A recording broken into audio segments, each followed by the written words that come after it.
ఒకసారి ఆలోచించు. అందుకే రెబెకాకున్న లక్షణం ఏంటంటే, రెబెకా అబ్రహాం పెట్టుకున్న ఆలోచన ఏంటంటే, ఏ స్త్రీ అయితే నీకును నీ ఒంటెలకు. కానీ రెబెకా వచ్చినప్పుడు అబ్రహాము ఎలియాజరు నాకు నీ కడ వంచి నీళ్ళు ఇమ్మన్నాడు అంతే, నా ఒంటెలకు కూడా నీళ్లు పెట్టమని అడగలేదు. కానీ ఆమె ఏమన్నా తెలుసా, నీవు తాగుము, నీ ఒంటెలు త్రాగుమట్టుగా ఏం పోస్తానా, నీళ్లు పోస్తా. కారణం ఏంటి తెలుసా, ఎలియాజరు ఎందుకు అది పెట్టుకున్నాడు తెలుసా? అబ్బాయి 318 మంది ఇంత పుట్టి అలవర్చబడిన అంత పెద్ద ఇంట్లోకి వస్తుంది, ఆమె పెత్తానం చేయడానికి రాకూడదు, పని చేయడానికి రావాలి. ఈరోజు పెత్తానం చేసే వాళ్ళు ఎక్కువైపోయారు, సేవకులు తక్కువైపోయారు, సేవకురాలు తక్కువైపోయారు, పెత్తానం చేసే వాళ్ళు ఎక్కువైపోయారు. అందుకే ఒక భక్తుడు ఇలాగ అన్నాడు, సుభాకరన్ ఏమన్నాడంటే, నాయకులు ఎక్కువైపోయారంట, సేవకులు తక్కువైపోయారంట. ప్రతి ఒక్కరు పార్టీలు 3 ఉన్నాయి కదా, ప్రతి పార్టీలో నాయకత్వం చేయడానికే గ్రామాల్లో కూడా, కుటుంబాల్లో కూడా, సంఘాల్లో కూడా నాయకులు కాదు కావాల్సింది, సేవకులు కావాలి. సేవకులు అంటే పాస్టర్లు అనుకోకండి. సేవ అనే మాట అర్థమవుతుందా మీకు? సేవ అంటే సర్వీస్. అమ్మా, స్త్రీలు పెత్తానం చేసేవాళ్ళు కాకూడదు, సంఘాల్లో కావచ్చు, కుటుంబాల్లో కావచ్చు, సేవకురాళ్ళు కావాలి. సేవకురాలు అంటే సర్వీస్.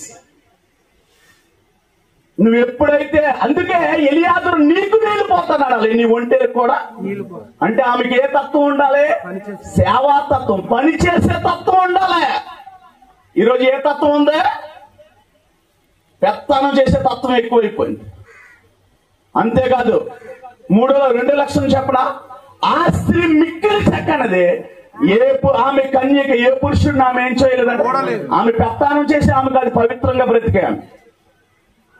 పెత్తానం చేసే వాళ్ళు ఎక్కువైపోయారు. వాళ్ళకి క్యారెక్టర్ బాగోపోయిన పెత్తానం కావాలి, కుటుంబాలు చెడగొట్టేవాళ్ళైన పెత్తానం కావాలి, కుటుంబాలు పాడు చేసే స్త్రీ అయిన పెత్తానం కావాలి. ఎందుకంటే వాళ్ళకి సపోర్ట్ చేసే చెత్త ఉంటది. జాగ్రత్త.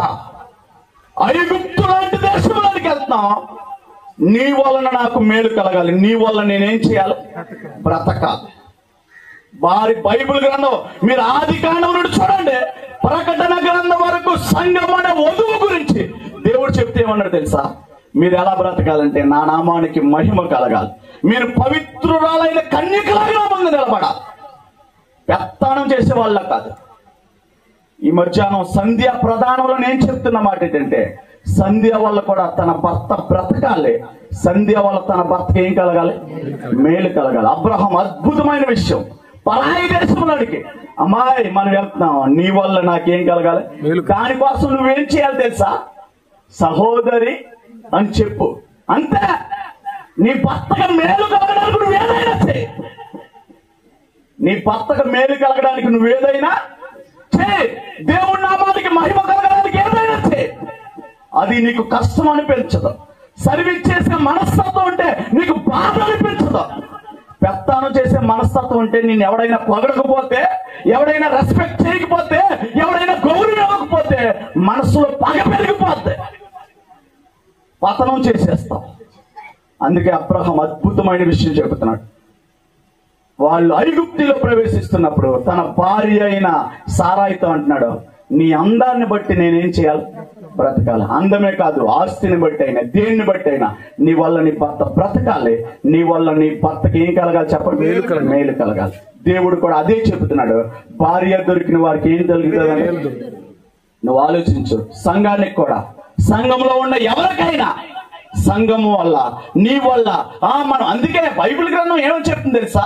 సంఘములో అధ్యక్షుడైన వాడు ఏమై ఉండాలని తెలుసా? యేసు ప్రభు చెప్పిన ఒక మంచి స్టేట్మెంట్ ఏంటంటే, మీలో ఎవడు గొప్పవాడో వాడు ఏమై ఉండాలంట?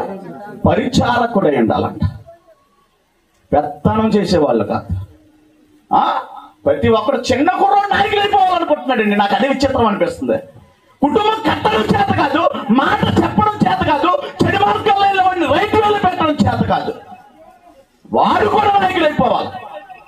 డబ్బుంటే నాయకుడు, కుటుంబం ఉంటే నాయకుడు, కాస్తంత ఏదో వస్తే నాయకుడు కాదు బాస్.